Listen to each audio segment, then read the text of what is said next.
And we are live. Hey everybody, how y'all doing? It's Monday night. Come on in and begin to tag and share. We're going to have a courageous conversation tonight. Let me do what I've asked you to do. And we're going to make this public right quick. All right, here we go. Public. All right, hey, come on in. How y'all doing? I have a guest tonight. Guess what? I have a guest. So I want to bring her on in just a few seconds, but I want y'all to come on in and begin to tag and share, put it in your groups, and then send it in Messenger. Invite people to come on. We're going to have an awesome conversation tonight, and I know that you're going to be blessed by it. Hey, Candace, good to see you on. All right, let me bring on my guest. Hey, Natalie, how are you? Hi, how are you? Thank you for I'm doing having me. I'm doing great. Let me turn down my little jazz. I got my little jazz on tonight. Let me just greet some of the people. Y'all know I can't see, right? Because I ain't got no contacts on tonight. Hey, Latrice. God bless all of you that are coming on. We bless God for you tonight. We're going to have an awesome, amazing conversation. Hey, Patricia, God bless you. Hey, Keisha, I'm squinching, right? Y'all see me, right? Squinching, boy, to try to see. Hey, Veronica, God bless you. I see y'all coming in. I'm going to ask if you would begin to tag and share. Hey, Booker. Hey, Tangela. Tangela's going to really love this conversation. All right, so we're going to get right into it because I don't want to waste any time. I've been wanting to have a courageous conversation with this one right here for a long time. And I know that she's going to be able to help not only myself, but each and every one of us in different areas and give us a different perspective on mental health from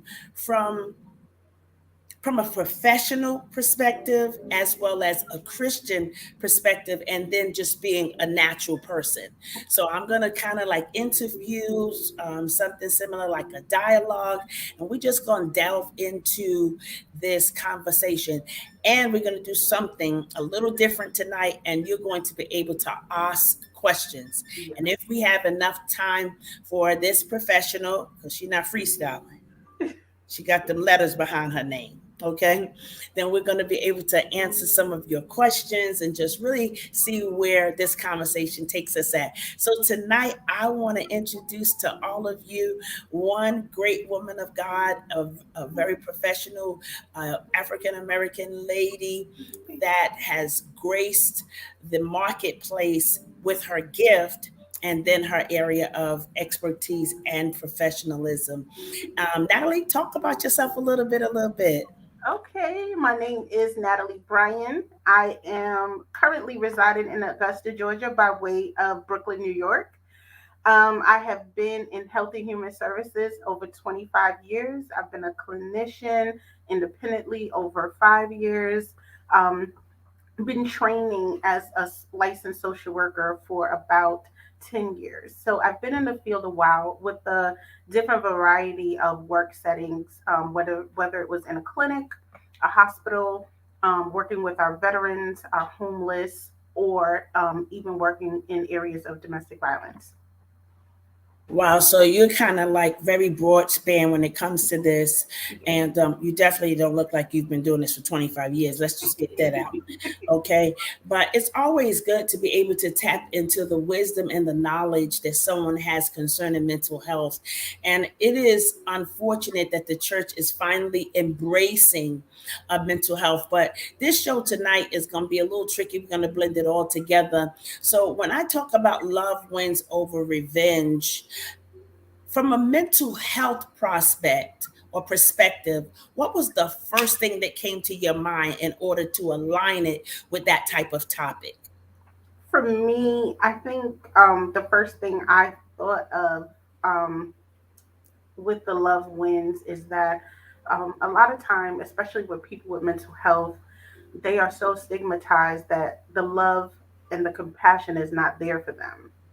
But in just recognizing that, loving on one another and acknowledging the humanity of people who are struggling with things that are out of their control, and how just a kind word and how just seeing them can make such a big difference, it can allow us to stop the enemy in his tracks in taking that person's mind further to say, if the enemy is speaking, saying, hey, nobody wants you around, nobody loves you, nobody can hear that you're calling for them, nobody has a need of you, when that is not true. You know, God's purposed us, every one of us, with purpose. And if he's purposed us with purpose, we don't know what that could be. What I would say, yesterday, I spoke for Tabernacle Baptist Church. We had like 300 people there, and we were talking about mental health. And I remember the suicide prevention specialist. I used to work with her at the VA, and she was speaking about a young man who now advocates nationally for Mm-hmm. suicide. And um, he went to commit suicide. And he said, if one person calls him to check on him, to stop him on Mm-hmm. his way to the Golden Gate Bridge. He lives in San Francisco. If one person had sent him a text message, had called him, had did something to stop him on the process. Now, mind you, he made sure he took the long way. He didn't say, "Oh, I'm gonna drive to the bridge." He took a bus. He walked. He did a lot of things to delay. He said when he got to the top of the bridge, it was very touristy. Someone even asked him to take a picture, but no one said, "Are you okay?" Mind you, he showed himself physically distraught, crying, everything, and no one stopped him. And he jumped from that bridge that day, but he survived. So he goes around the world advocating and talking to people about suicide prevention. But can you imagine if you were that person who just made that call or sent that text to say, hey, just checking in to see how you're doing? What a difference that would have made in that person's life. Wow. So would you say that in Christian in lieu of being a Christian, not just Christianity, Mhm, in lieu of being a born again Christian, mhm. what would you suggest that we could do to help minimize um,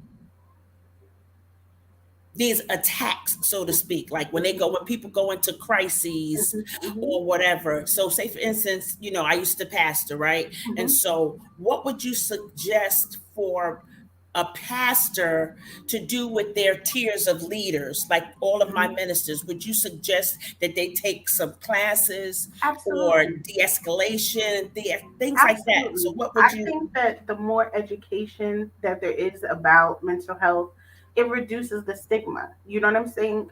We didn't always know about the things that cause strokes or diabetes or whatever. We had to learn that information. We had to find Exactly. out the things that help to cure or minimize or fight against those things. And when I tell you that people don't look at mental health as health, they honestly confuse mental health with mental illness. Mental Oh, health and mental illness are two different things. You know, a lot of times people really confuse the two. Mental health is about the activities you do to keep yourself healthy mentally. That is the exercising, the going outside, taking a walk, the journaling, the meditation, the things to help you stay in a healthy mindset. now, Mental aren't health. those areas of these escalating as well? I call them the minimum subliminal areas of de-escalation, right? Mhm. Like in the Black community, we would say "woosah," Yeah. or when people that know you very very well will go, "You need to go take a walk. Mhm. You might need a drink of water." Yep. You understand what I'm saying? Mhm. Those are the ways to de escalate a situation. Or if you feel like something has triggered Mhm. you, we're going to talk Mhm. about triggers too, and how we can avoid triggers and how we can get out of a trigger. Mhm. Right? I was looking at I'm not good with television shows, but I was looking at one of the television shows, nighttime drama or whatever. And one of the young ladies, she has this thing where certain things trigger her. And her best friend didn't know that she triggered her, right? But the best friend didn't know how to apologize properly, but nor did the person that she triggered didn't know how to communicate. And so in an instance like that, Nat, what would you as a professional Mm-hmm. suggest for both sides? Well, okay. So, firstly, a lot of people don't like to talk about mental health, which is a problem. So, you can't know that someone is struggling with something if they never shared that with you.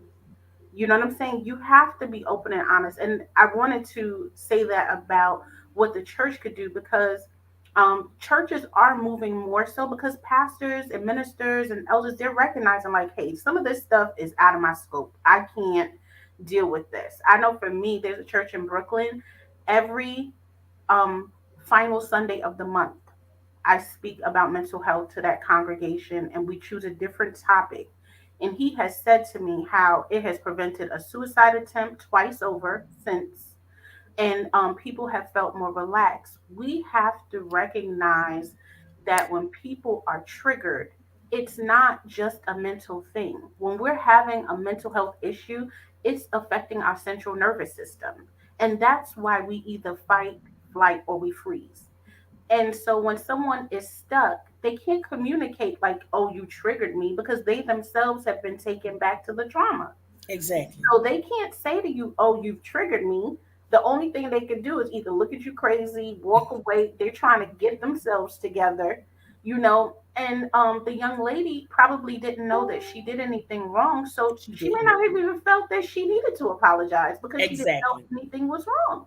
So Exactly. until that young lady can de escalate and get herself to her baseline where she can communicate openly and honestly about her situation with her friend, they can then have an honest conversation about, how to prevent it from happening in the future, and what really happened and why she felt that way. And then you can resolve it by saying, okay, I know this triggers her, so I won't do that anymore. I won't Mm-hmm. put her in a position, and I will be aware of if someone else is trying to do something like that, to be an advocate for her. Now, when here's something, here's another perspective. Like I love this topic, and you Mhm. guys can thank you for your comments and all of that. So, say for instance, if a person have mental illness in their families, Mhm. right? Mhm. But it skipped over a couple of generations. But you Mhm. see that in this time span, that this person got a little edge on them. You can Mhm. kind of see the traits. They Mhm. don't see it, but we see it. One of the first things that I want to say is stop making light of it, number one. And number two, stop joking about it, Yes. right? Because those are actual triggers. Also, if they're dealing with a mental illness with multiple personalities, then you can put yourself at harm and at risk, right? Absolutely. Because this person has no control over their psyche in lieu of their emotional response to what's happening at that moment. And they're definitely out of character. The countenance looks the same. Mhm. Sometimes the face is disfigured, or you can see something in their eyes, or a twitch, or certain body language. I read body language and all of that. And so you can tell when they're going into, I've dealt with people with manias, right? Mhm. You can Mhm. tell when they're going into a mania. We don't want to go into that. That's a Mhm. little deep. Mhm. But I want you to talk about the generational curses Mhm. that can plague a family, but because two generations prior they was in denial. Mhm. Okay, so nobody is getting help and everything is just okay, and this is just the way that we are. Mhm. What Mhm. do you say to things like that for us to be able to come out of that, or to begin the process of coming out of that and to embrace that mental health generational stronghold and or curse? A lot of times when we say we are here to break generational traumas, sometimes we don't realize that there is scientific evidence that generational traumas are carried throughout families because it's genetic. You know, Epigenetics is the genetic capsule that shows that trauma goes from generation to generation to generation.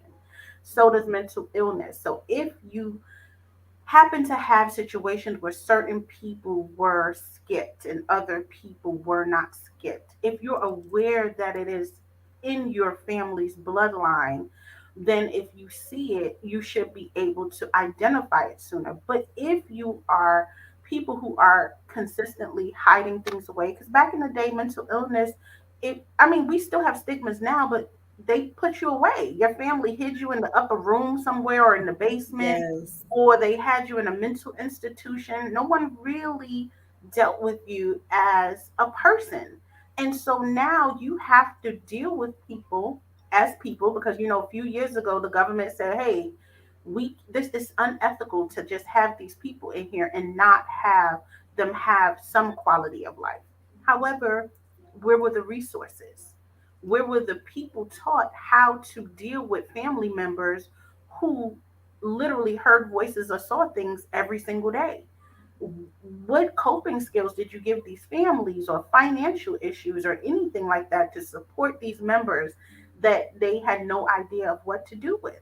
So my thing is, I always advocate. I go to churches, I talk, I mean, listen, I talk to people. Listen, mental health is real. Have a conversation with it. The World Health Organization doesn't even define health without it having the component of physical and mental health for a person to be considered healthy. Because whatever your mind do, your body's going to follow.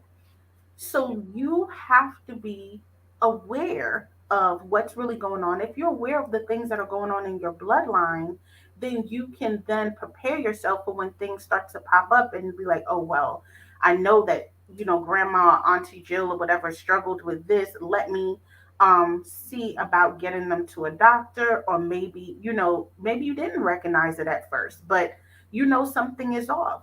But being persistent and advocating for Mm-hmm. that person, advocating for your family member, and letting them know, like, hey, regardless of whatever, I got you. Being consistent and showing Right. support and helping them to get the help that they need. If you had a family member who had cardiac issues, you're not just gonna leave them there and be like, okay, go ahead, continue eating them burgers, continue eating those fries, don't take your medicine, whatever. You're going to be like, okay, we need to support you in clean eating. We're going to watch what you're eating. We're going to take you to the cardiologist. We're going to make sure you're okay. So why is it different for Mental mental health. illness? Yeah. I want to talk about meds for a second since you brought it up, right? So most people don't know, but I, took a job that had to go to school for, of course, and get all these different types of training, the med trainings and all of that. And some of the young ladies were dealing with mental health issues. Mm-hmm, Oh my God, in the 10th power. mm-hmm, And one of the things that they did not want to do was to take their meds at times. mm-hmm, Now, they knew that they needed the meds, mm-hmm, right? But they didn't want to take the meds. mm-hmm, And since I was trained on how to convince them to take the meds, I mm-hmm. want you to talk about that a little bit, because I know that there are people in Christendom right now that they have family members, loved ones, cousins, best friends, or whatever. Even some of the preachers, we're gonna hit that in a second too, because they cuckoo for cocoa. They need meds. I'm real serious. I once you get into this field, Yeah. you start looking like, oh, let me sidebar for a second. About 20 years ago, 25 years ago or more, I remember Bishop Jameson saying this, and everybody laughed because he's so comical, but he was so serious, right? And he said, Saints, did y'all take y'all meds? The whole church fall out. And he was like, I'm serious. Some of Mm-hmm. y'all need to be on meds, and we need to make sure that you're taking your meds, Yeah. because a lot of people are dealing with bipolar issues, and that medicine helps. It God, does. It I've does. seen such a 100% turnaround.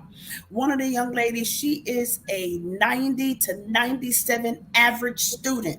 Another Mhm. sidebar. Most intelligent people are crazy. Yes, they are borderline. They're between crazy. genius. You can say borderline because you're a professional. I'm not a No, I'm saying professional. the borderline between genius and insanity is that line is It's so so thin, thin. so thin. It's Yes. thin. And I always tell people, people that are extremely intelligent, you better watch them. For real, because they have so much going on up here that the most common normal thing that we think is normal, they can't get it, right? Hmm. And so they get frustrated because they know they're ingenious in those areas and they're trying to figure out why can't I get this something that's so simple and minute, and they can't figure it out, and they just go off. Yeah, yeah, Let's talk about people that are on meds, possibility of them needing meds, and how can we assist as Christians and not ikaboshata, yeah, okay, yeah. about it and encourage them. Listen, it's okay to take a pill. Hmm. It's okay. The most intelligent person that runs a multi-million dollar, billion-dollar corporation, most of them are on meds. Talk They about that for a second. Well, I tell people that medication management is sometimes necessary, but I think that it comes um, in partnership with the stigma of mental health, because if you're taking medicine, that means there's something wrong with me. And the hardest part is for people to recognize that something's wrong with me. So I think the medication gives them the idea like, okay, something's really wrong with me that I have to take this medication. And like I spoke to you before, you take medicine for your heart, you take it for your diabetes, you take it for shingles, you take it for all these different ailments. But when it comes to your mental illness, you don't want to take meds because you don't want people to think you're crazy. I will say this: there are modalities that are helpful. Talk therapy is helpful, mindfulness, meditation, all those things are helpful. Okay, stop for a second. Uh huh. Mind therapy and talk therapy. Uh huh. Talk about those because, like, I Yeah. understand it, but I don't know if everyone else is Yes. understanding So what talk those therapy, defines. yeah. So talk therapy with a counselor. They're going to talk about the different interventions that are able to assist you. So talk therapy is great. They have alternative therapies, which are things like mindfulness meditation, deep breathing, things of that nature that can help you to self-regulate with anxiety and depression. That'll help you to kind of get yourself back to baseline. But medication management is important also for people that hormonally are just imbalanced and they need the medication to help them regulate. A lot of times people don't like taking medicine, honestly, because it doesn't make you feel good all the time. Sometimes it makes you feel worse than it makes you feel better, and that's true. Now, can I interject there? In the beginning, In the beginning, right? So I yes, had to talk to a couple of my clients and sweethearts, and I was like, just let it get in your system. yes, I don't like the way it make me feel, Miss Jill. yes, I feel like killing somebody. I'm like, oh shoot, you know, for real. I mean, it's true.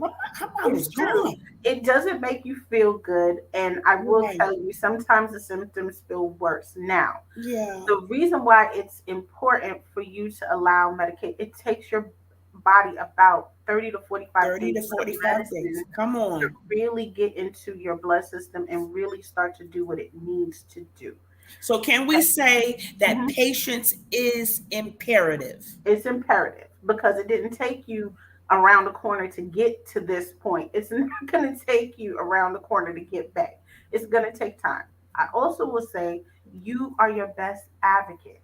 Different things for different people gives different results. I'm chubbier.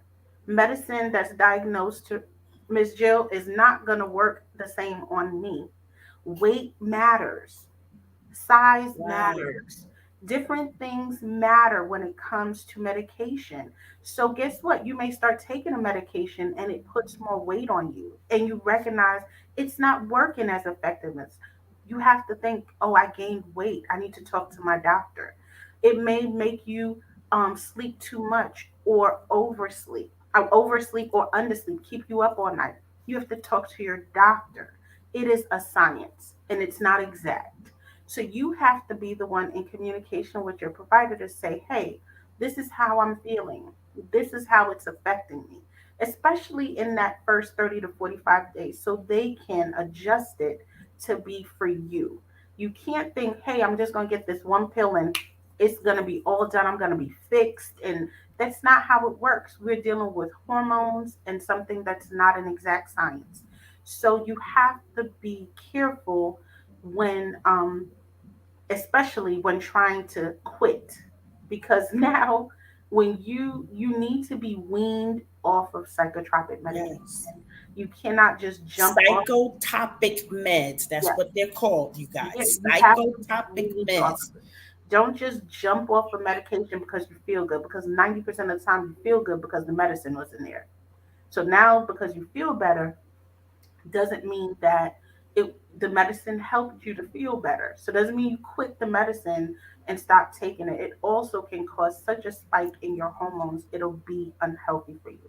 So please do not do that. Talk to your doctor, say, hey, I don't want to take this medicine anymore. I understand. I'll sign this waiver to say you told me what the rule was and blah, blah, blah, blah.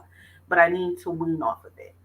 Okay, we And have a good question here. We have a yes. good question. How do we help your loved ones maintain taking their meds or medications or to get them to take it? What would you suggest?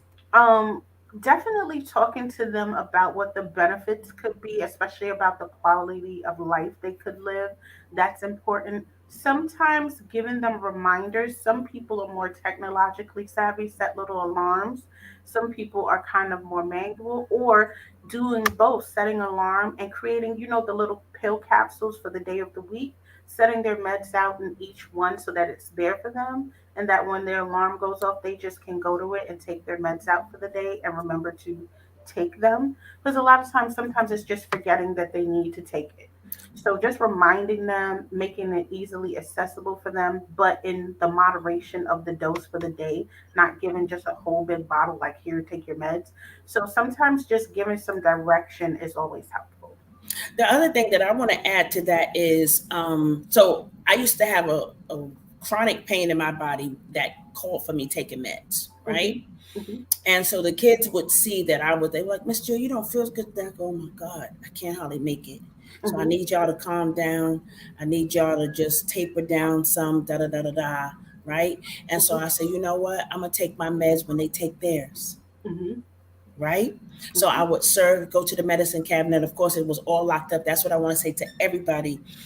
Make sure meds, if they're underage, make sure that they are locked up. If they're overage, but their mindset is in a childlike state, lock the meds up, please, for the blood of Jesus, because they will take those meds and put them in the garbage. They will crush them. They will sometimes try to take them to school to sell them, all different kind of things like that. So we have to be aware. The other thing, back to the question at hand, is this: I always tell people that I always speak positive about taking the meds. I go, girl, if I don't take this Advil right here, I'm not going to be responsible for my actions. What? Because this Advil right here is probably stronger than that stuff that you're taking, right? And they start looking at you and it starts making sense to them, right? And it doesn't make them feel less than a human, a Yeah. regular human. Yeah. Because I do believe sometimes, because people call people crazy so much, Hmm. that's another reason why they don't want to take the medicine. I ain't crazy. No, you're not. But I bet you one thing. I bet you I'm going to take these Advils right here, because if I don't take these Advil right here, it's going to be a time in here today. You understand? Yes. And that was one of the psychological alternatives that I would get them to just do what I needed them to do, Yeah. just Because so we you could be normalized on the it. same level. Yeah, you just normalized it. And that's Yeah, the you thing. normalize it. Everyone Even with coffee, I go, girl, yeah. if y'all don't shut up in here to before I have my coffee, let's go to this med cab. Let's go to this med cab. And we would go there, and then I wouldn't drink my coffee until Yeah.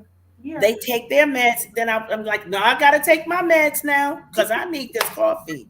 I need this. Yeah. You But understand you what I'm saying? So, normalized it. yeah, When people are telling you you're crazy, you're the eyeball out, you're not normal, You do Yeah, anything to feel like you want to fit in. You do anything to feel normal.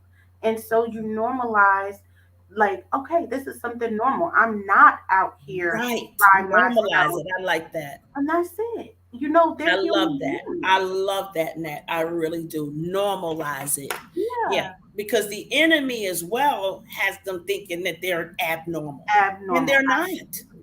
Absolutely. You're just dealing with an issue like I'm dealing with an issue. Here's another question that I think Mhm. is awesome as well. It says, is there a number to get information to pass on or to support this type of organization? One of the main places that I like to send people to for resources for mental health is NAMI, which is the National Alliance of Mental Illness. And NAMI has a local chapter in every state. You can go online, you can print their downloads, you can share it. They also have classes for family members of people who are struggling with mental illness, and they help to teach you how to cope. And I mean, they become peer support. It's a very nice network of resources there. All of the hotlines for safety issues, all of that. NAMI is great. Another is SAMHSA, which is a state website, but it still has all the resources. But if you will go to NAMI, which is www.nami.org, I'm going N-A, to write it right here. 1 second. mm-hmm, Now, what is it? www.nami, Mm-hmm. N-A-M-I.org. Okay, so we'll add that banner. And then you make mention of another one. SAMHSA. I Is just got that them. www Yes, www.samhsa.gov. dot spell Samshire SAMHSA. .gov? Yes. Okay. Mm-hmm. .gov. Let's add that one, and I'll put the next one up. And guys, I want you to take note. What did I do with it?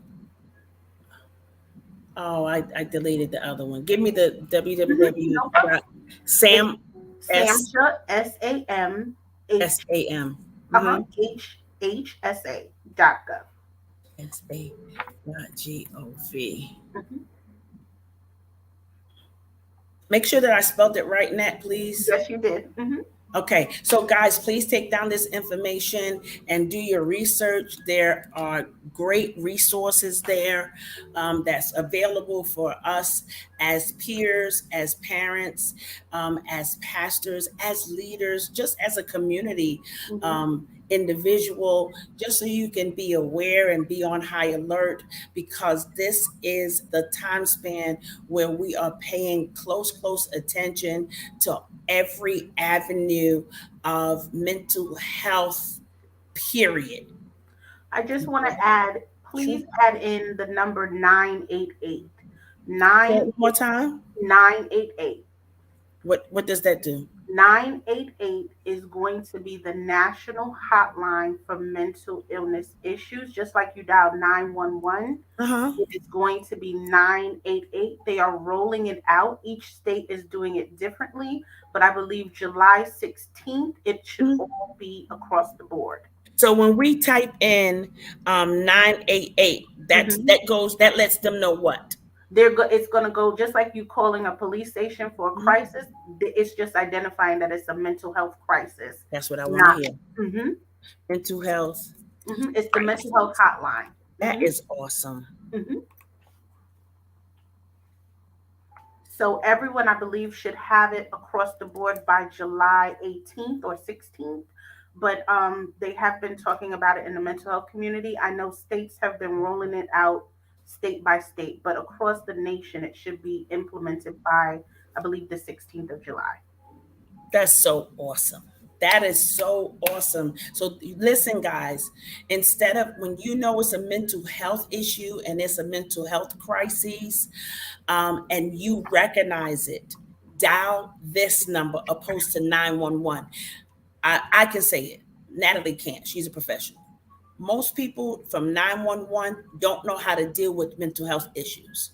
And that's why they take your loved ones, they slam them down to the ground, and they do all kind of crazy stuff because they're not sensitive in that area, because they're not well equipped in lieu of knowledge, all right, and sensitivity to these issues. All right. They're not taught, or they should be taught more about de escalation, on how to get this person to calm down and not just screaming at them because they bucking eyes or whatever. But they're used to dealing with people on drugs.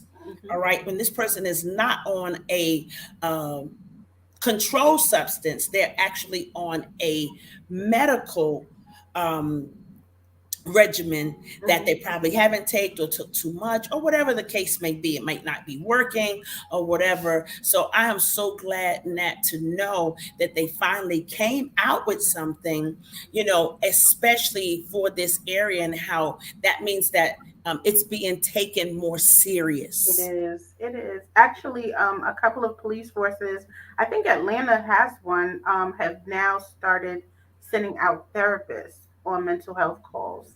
So I think some states doing it a little bit. Some cities are doing it a little bit than others, but they're sending out social workers and counselors out with the police when it's a mental illness call, just to have a professional there in place to help with these crisis situations also.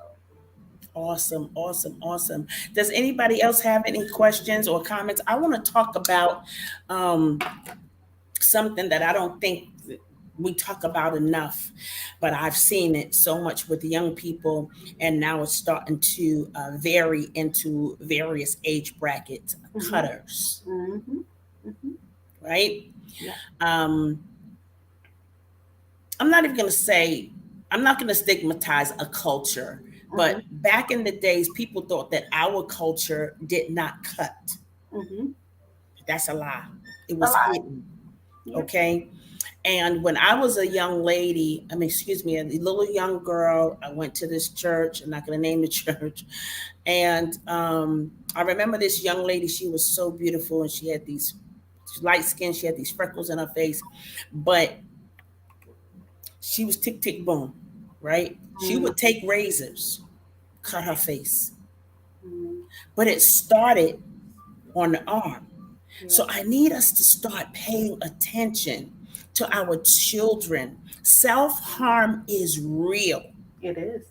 Okay. And it's being taught as well for sexual gratifications, which is also a little tick tick boom, for Not real.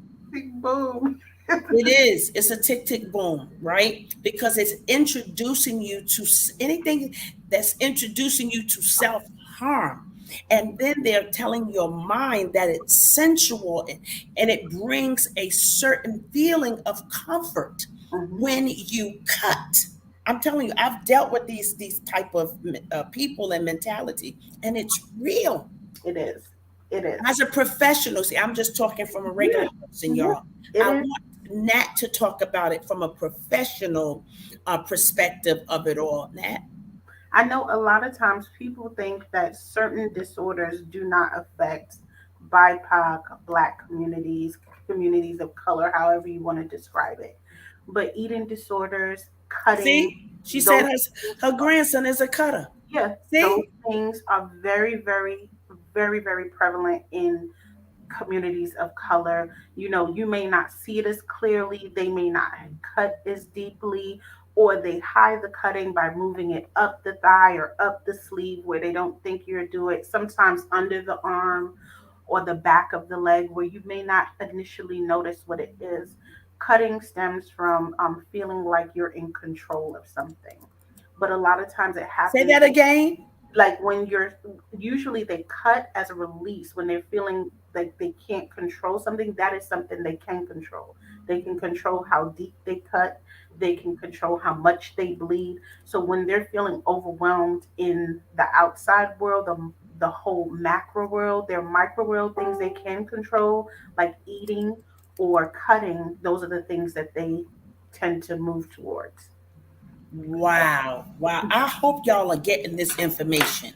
Okay, so that now we are informed and we're not utilizing this just to make ourselves feel like we're better than the next person, but we want to be made aware. The Bible says it teaches us about having wisdom, having knowledge, having in all thy getting But then understanding, and not spiritualize something that is actually a medical situation.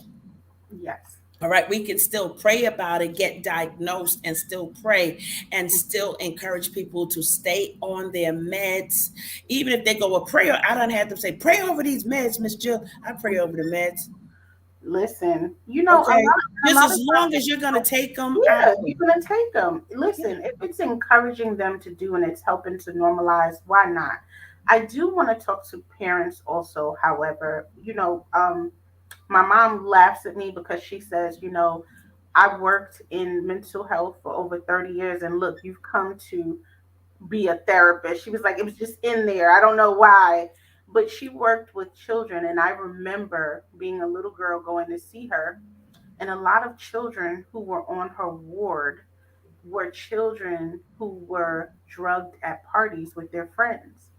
And they took drugs, either knowingly or unknowingly. Sometimes their friends slipped them a Mickey to see how they'd react, but they lost their mind and they could not live outside of a mental hospital after having those drugs put into their drinks, or they smoked something, Mhm. or whatever the case may be. A lot of times, a lot of these things with oh, the ketamine, the things that are not considered drugs, the what is that other thing that they hookah in, and all those things. Some things are vapor, some, but they have so many additives that these children seek out more, and they get into these circumstances where things that feel good, they want to keep going, and they just keep graduating, and then they don't understand that these drugs, it affects their mind, and sometimes their mind, it just doesn't come back. It never comes back. It never comes back. So we even have to be careful, even with the new law with legalizing marijuana. I'm going to bring it up. Hmm. If I was in this time span and getting high, because I used to wake up smoking weed, Hmm. believe me, Hmm. it's not the same It's thing not. as it was 20 years ago. These are chemicals. How do you think they're producing it so quick? How do you think it becomes so potent? And it is messing up the psyche of individuals that become addicted to these commercialized marijuanas. Hmm. I hate to say that, but when I was a young girl, on the side of the cigarette packet, they said this is not good for your health. Hmm. Remember that? I They think did. it's still on there. I haven't smoked in like Yeah, 40 they years. did. Okay, so it says it's not good for your health. They need to do the same thing with this legalization of marijuana. This Hmm. is not good for your health. Okay, but if you choose to do it, we want you to know that we're not condoning this, Hmm. because you could get a hold of something that will make you lose your mind and never come back to your right frame of mind ever again. And especially these different types of pills. Pills, strands, liquids. They're doing the cough syrups, the everything that you can take that is not chemically well to take in mass quantity and capacity. And listen, I'm not going to say as a therapist, even now they are working with psychedelics and things like that to help with mental health, but they are working in the capacity of seeing the benefits of it, and not and it's being managed and monitored, and like, okay, if it's too much, we're not doing that. But when you find yourself um addicted to something, well, let's stop at the whole addiction thing. A lot of times our teens, it's peers that they look to for everything, even though adults are telling them this and that and that. They are always going to look to their peers. And a lot of time it's their peers, out of jealousy, out of hate, out of whatever you may say, out of wanting to be funny, that starts them off on these livelihoods or tangents or whatever you want to call it, of trying things out. But I just want people to be aware of that comes with a risk. My mother, I don't know, she drove us crazy. She was like, "Girl, if you put a cup down, you never return to that cup. I don't care who was sitting next to the cup. It could have been me. Don't drink from that cup if you left it open. I don't want nobody. Don't drink from that." And I mean, that is stuff that she always used to say. Whatever goes in your stomach can't come out. Don't eat from everybody. Don't do things because you just don't know who Just has don't the know. best intentions for you. And to see these kids who are my age really having to live in a hospital. I mean, like hospital, like we locked up in jail because their friend slipped them a Mickey or gave them something to smoke. And they can't live their life. The potential of who they were to be Mhm. stopped at that point because of the choice of a suggestion of a friend. And that's devastating to see someone's whole life stop right there. Yeah. Well, Um, this is even happening with adults. I have two cousins, I can't call their names, that they cuckoo for Cocoa Puffs right now. One died. yeah.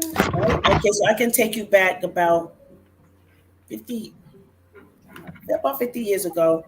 One of my elder cousins had got a hold to something, and so the people that he was with knew that he trusted my father.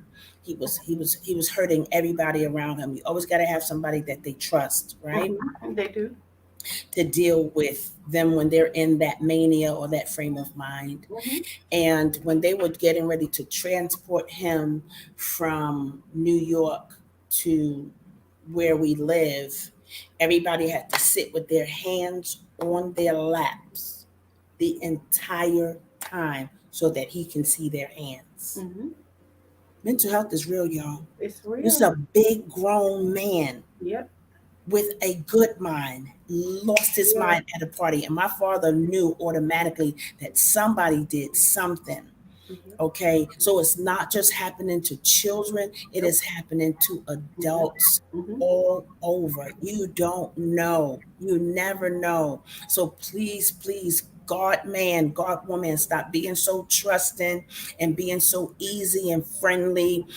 This can even go over to witchcraft, where people are utilizing certain things to get you under their control as Hmm. well, right? And then they go to the hospital and they put them on all types of meds, which they have a double problem now. They have a spiritual problem and a mental problem Mental all problem. intertwined together. So there is a lot that is going on in this earth realm right now that we really need to pray about, and most of all, pay attention. Don't avoid anything and just count it as not important or irrelevant. Um, Here's a young lady. She says she know a child. Watch this. She knows a child who plucks her hair all day, and I told her mother that this is just like cutting. She is not concerned. What do you feel about that plucking of hair? Well, I don't know if it would necessarily be cutting, but I would definitely, depending on the age of the child, I would have them assessed to see about some type of autism or something on the spectrum, only because they do stem a lot and they like to repeat things. And even if it's to their detriment, if it's something that they just can't help, or of even OCD, like you don't know if there had been a trauma to cause something. But even still, just getting her assessed to just eliminate the possibility, because a lot of times we as African Americans, we don't get a lot of resources because we wait too long. And when I say that, I did ABA in Nassau County for a long time. I worked in early intervention. And a lot of people don't realize that it's really difficult to get a special needs child with autism and things of that nature once they hit school age. Not realizing that from birth to 2 years old, so those services are free once it's identified and provided to you by services. And you can stop and stem some things really early on if you're paying attention and advocating for your child. And a lot of times parents aren't paying attention, they miss it. And then by the time they do catch it, it's so it's not that it's far gone that you can't, but the interventions you could have put in place or the services could do your child such a justice if you're paying attention. Yeah, if we're paying attention. And what we don't know, don't pre-diagnose, Hmm. don't freestyle. Because as a people, that's our favorite thing. Well, Aunt Bell, well, that's the same thing that Aunt Jen. Don't do that. Hmm. Go and get some assistance or connect. Like if I have a question, I'll call Natalie. Or I see Bishop Bellinger's up here. He's another mental health professional. I'll call Bishop. Bishop, what does this terminology mean? What does this trait look like? What do you think I should do? Again, if you have a math problem, why are you going to an English teacher? Hmm. Why are you going to a science teacher? Go to the persons that are professional in this area. They have a passion for it, they have the heart for it, they have the mind for it, they have the resources. And if they don't have it, they are connected to colleagues and or groups. So just like when we asked Natalie for information, she didn't go fumbling through no paper. She was like, "Oh, Dow 988. We ain't know nothing about no 988. We ain't know nothing about no. Go to this website and get these resources and get free trainings." She gave us age brackets. I mean, so much detailed information that I don't know. And maybe some of you are professionals on here. You do know, but if you don't, there's places and spaces where we can go now and get educated. Yes. And how important is that, Natalie, to get educated? It's so important. I think that that is a part of the problem. There's so many assumptions. When I did my talk at Tabernacle yesterday, we talked about the myth and the stigma of mental health. But myth stems from, stories that people tell passing on. They really had no basis, but it was just passed on from generation to generation. And what are some things that we are ourselves say in our communities that keep us bound? Whatever happens in this house stays in this house. Things like that. You know, um, so when you say stuff like that, when real distress and real stuff is going on in the house, guess what? Where are you getting help from? It's true.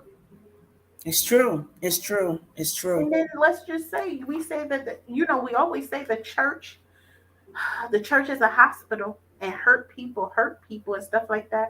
But then when you go to church leaders and you say this is going on, my husband's busting me in my head, or somebody touched my daughter or whatever, and nobody says anything because it's a married couple or no one addresses that stuff is going on, that hurt is compounded on the fact that no help is being gotten.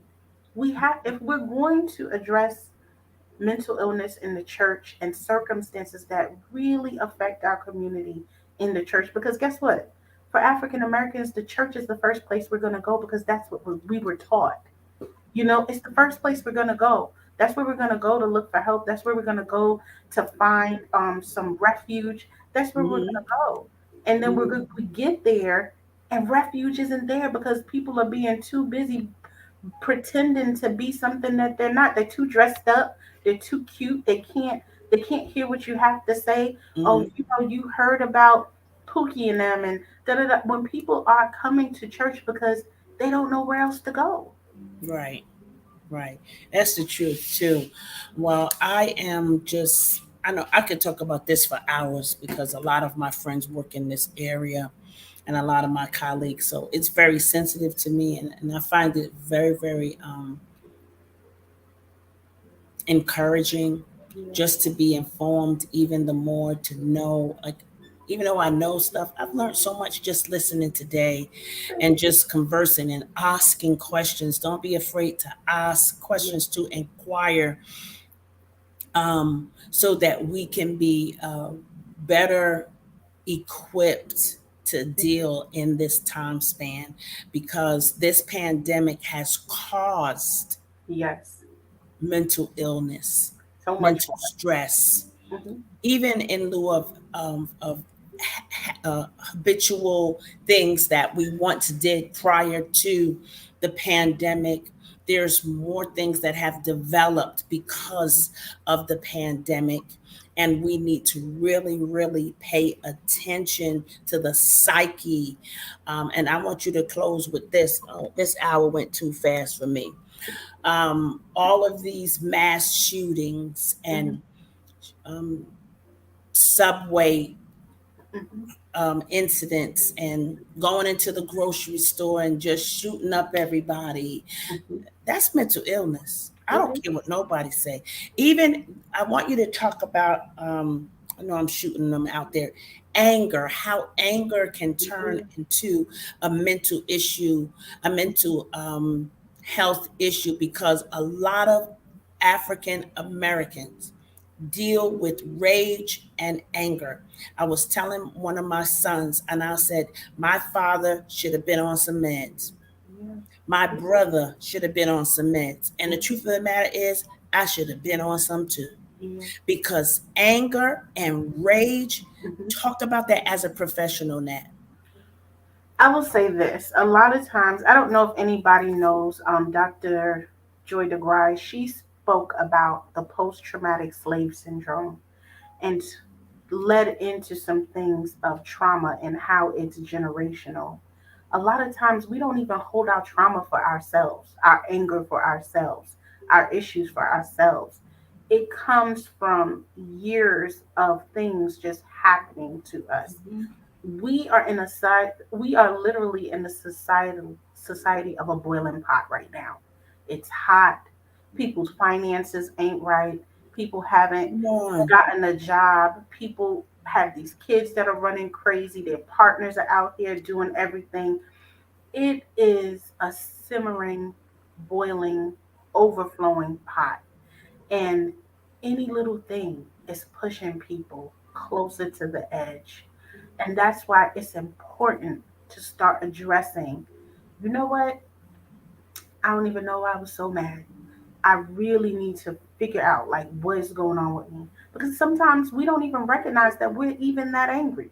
We don't even recognize our tone has changed, or you know what I'm saying? Because it's been so normal. Society has normalized Normalized it. Come on. anger and things of that nature. So sometimes we have to recognize, like, if it's out of our character, if we know, if our family is saying to, like, God, why you have to say it like that? Like, oh, why did I say it? Like, what was going on there? You know, sometimes we have to check on ourselves. Self care is not just getting your nails done and your hair done. Self care is addressing things that where people have hurt you and having conversation. It's dealing with your finances and your budget and not overspending because you're stressed out. It is really dealing with the matters that matter to your overall health. And And getting coping mechanisms, yeah, absolutely. And that's positive coping mechanisms. positive. Shopping is not a It's not a positive positive coping. coping mechanism, It's but not. we're taught, child, take yourself to the spa. You deserve that. But you just paid $200 for the spa, but your lights gonna be off next week. Tomorrow. Not even next week, tomorrow. Yes. Like You that's not know, a positive that's coping not. mechanism. That's not. It isn't. But you know, we're taught so many things that are out of order. So, what would you suggest in our Mhm. last few minutes? What Okay. would you suggest would be an affordable coping mechanism of something that is in the house, something that we would never even think what we could use, a As a coping, simplicity? simple coping mechanisms for things we're dealing with, just anxiety, maybe some depression. Take a walk outside and be present in that walk. And when I say be present, not thinking about the millions of things you got going on, but actually looking at the flowers and appreciating God for seeing the day, seeing the flowers, listening to the birds that are chirping. Another thing that's helpful, deep breathing. We can't even breathe regulated. We panting. We can't even breathe regulated. You know, if you take deep cleansing breaths, it helps to slow the blood that's pumping to your brain. It helps to slow your heart rate down, which helps to give you clearer thoughts. Deep breathing. Another thing, grounding. Some people ground. When I went to see Deepak Chopra, he ground by walking barefoot on the grass. I'm a barefoot walker, so I know that's a ground for me. But sometimes having your four senses or five senses for grounding around you, five. Look around the room. What are five purple things you see if purple is your color? You know, what are four different textures you can feel? You know, your jeans, your shirt, your hair, maybe the table. You know, three, what are some things you can smell in the room? You know, and just really de-escalating yourself from where you are. One anxiety thing, especially if you're having a panic attack, that someone told me about yesterday that I thought was interesting and it is helpful, is putting a dab of Vicks right here when you're having, because your brain now has to process the menthol that is going in. It's causing Wow. breathe deeply. And I thought that was interesting. That's a coping mechanism that can help you when you're feeling kind of like, oh my goodness. You know, it doesn't have to be big. Journaling. People think Yeah, that I journal. has to be a big thing. You know, the key to journaling, if you really journal consistently all the time, guess what? You can go back and begin to pick out your triggers. If you know what Yes, your you triggers can. are, then you can reduce the responses you have, because now you've identified what they are. So you're either going to avoid it or you're going to deal with it. Yes. So And what you avoid, what you don't deal with, excuse me, will deal with you. we'll deal with you. We'll deal Sooner with you. or later, Yes, it's ma'am. going to deal with you. So don't avoid things, don't push things under the rug. I'm not saying to lash out, but pay attention, be aware, find some coping mechanisms to get it out. As our therapist has spoken with us today, I'm going to ask if you guys would take some opportunities and tag and share this to some people, not to be facetious or to be nagging or to try to give them a message, but just send it out to about 10 to 20 different leaders, okay, because she's available to come and speak as her calendar lots of the time too, or she can refer them. As you can see, she gave us so much information today, but I want us to take this conversation seriously. And as her calendar allots us some time, of course, we're going to ask her to come back and just to share. And prior to her coming back, maybe I will do like a questionnaire and Yes. send it out to people and see what are their questions and see which ones are the same, and then we can just pitch them and just get some information and some more resources and referral things for the people of God. Nat, I want to say thank you so much No problem. for coming on. The people are typing, they're blessed. I'm going to go back later and read over the comments and respond. And if there's something tedious and or serious, I will make sure that Natalie gets that and we will address the issue. Remember, if you're in any type of crises, mentally, or emotionally, everything Yes. is not mental, some things are just emotional, please don't take it lightly and don't let people talk you out of getting help and getting the assistance that you need. And it's not only just prayer. Okay, we understand that prayer changes things, Yes. right? But God wants us to use wisdom as well. All right, thank y'all all for joining us today. If you want to sow seed, you can do that. If not, that's fine. But we bless God for that. I'm going to also ask for a charity the next time that we can donate to for mental health, because I think this is an area that we need to sow seed in, just for the developmental process of new ways of handling so that families can be cared for or whatever the finances can go to make things better. Can you please put the contact in the chat for possible professional collaboration? Um, are you on Facebook right now? I am. I'm on Facebook. You guys can find me on Facebook, or you can go to my website, which is I'm gonna put that up. www.restoringharmonycounseling.com. Hold on, I'm gonna put it up right now. www dot what? Restoring Harmony Counseling. That's long. Yes, I know. Restoring Harmony Counseling. But I'm Natalie Bryan on Facebook. I Um, think I said it right. Let me see if I did it right. Look at it. Amen. all right, put it up. It is fine. Restoring harmony. No, it's okay. We How do gonna you, get it. what is We got it? we got to put Restoring harmony. count. Oh, counseling. Yes, Okay, hold on. Hold on. I'm going to and go into it.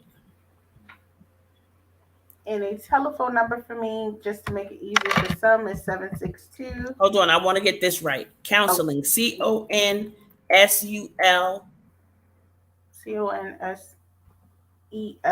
I believe. I gotta type.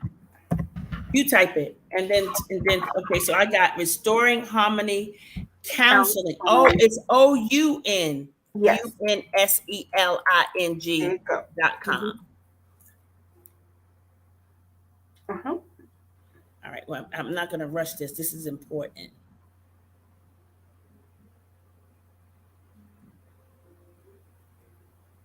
There it is. Okay. Now, Yes, likewise, you said there was a phone number. yes.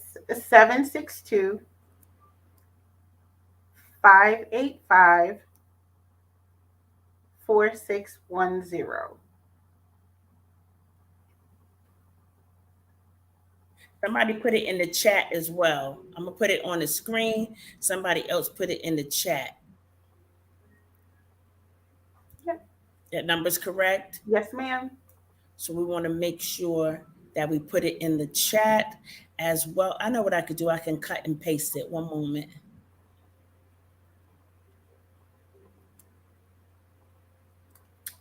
While I'm here, I do want to tell people that there's therapy for every age group.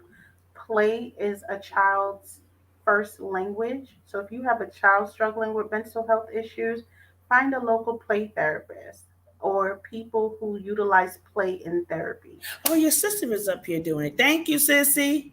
Thank Put the you. phone number up there too, Monique. Thank you. Yeah, so play therapy, and that also works with teenagers. There are lots of modalities and services, so just find your resources. They're out there. All right, you guys. Thank you so much. I think we are drained today. We got our little questions, and I think that's important as well too, not to waste your time. If we're gonna do this, then let's get it right. Let's get the information. Let's put it somewhere in your Bible in front of Genesis. That Yeah. plain piece of paper that's in there, put Hmm. it there. Put all of it for real. Put it right there. There's a plain piece of page. There's a plain page before you get to Genesis and the table of contents. All Yep. right. Let's put this information there. You might not need it, but I can guarantee you somebody that you're connected to, someone in your community, someone in your circle, someone on our B might need that information. Okay. And even a policeman might need that information. Okay. A detective might need that information. A nurse that's not in this field might need that information. Let's save lives. Amen. So that we can extend lives by having information and encouraging people to get the assistance that they deserve. Again, I want to thank you so much, so much. This was so awesome. I gotta run. I know you gotta run. Thank Yeah. you for going over time with us. We bless God for each and every one of you. Until we see you again, always remember love wins over revenge. And that's what Natalie is doing. We're spreading love with information to extend life and to live life more abundantly. God bless you all. Thank you for joining.